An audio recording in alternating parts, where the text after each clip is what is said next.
My product uses typical music magazine conventions such as pictures of bands throughout the magazine. For example, there is a big picture of Turner and Lewis on the front cover. It is the only image that has been used, which is typical of many existing American magazines, such as Billboard and Vibe. This focuses all of the audience's attention on the image and will hopefully catch the reader's eye on the shelf. However, a lot of magazines such as Kerrang and Any Me contain more images, so would therefore make the magazine look unique and stand out from the others. The contents page uses conventions such as using the same font that has been used in the front page.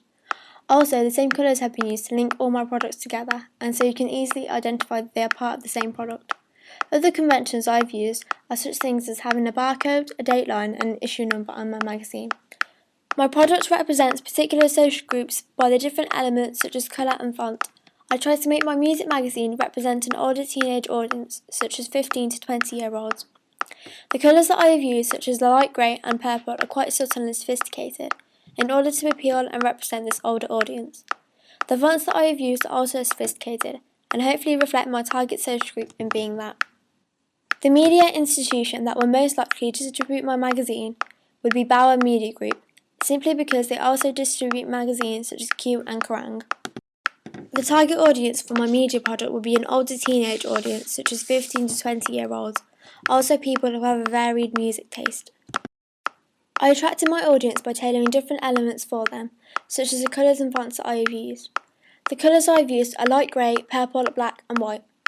I've used these colours all the way throughout my magazine so the audience can see that they are all connected. I've used these colours because they are sophisticated, subtle and not too dark. The fonts that I have used are also consistent in my magazine.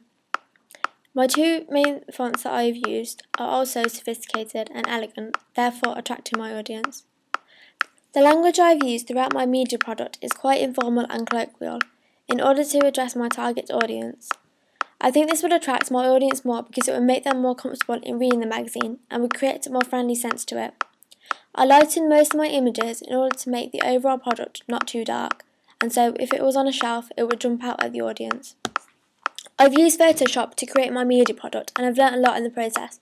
From doing my first media product, my sixth form magazine, to creating my music magazine, my skills have improved. My sixth form magazine was not very good due to me not knowing that much about Photoshop and also not remembering a lot from my previous times using it.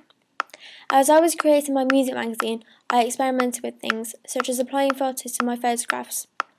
I experimented a lot in this media product in order to create a finished product that I was pleased with.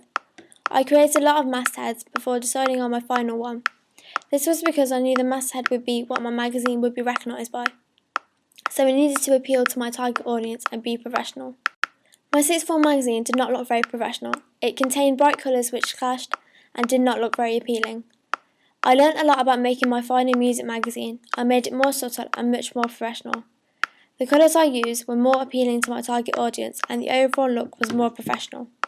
I had not done a double page spread before and was not used to creating a product of this size, therefore I was not sure of the layout. However, in my research I learnt how others were created, such as Q and Vibe double page spreads. I noticed key conventions such as just one key image being used, and used them, but also created an individual and unique looking double page spread. I also changed my contents page in order to make sure it fitted with key conventions used in other existing contents pages.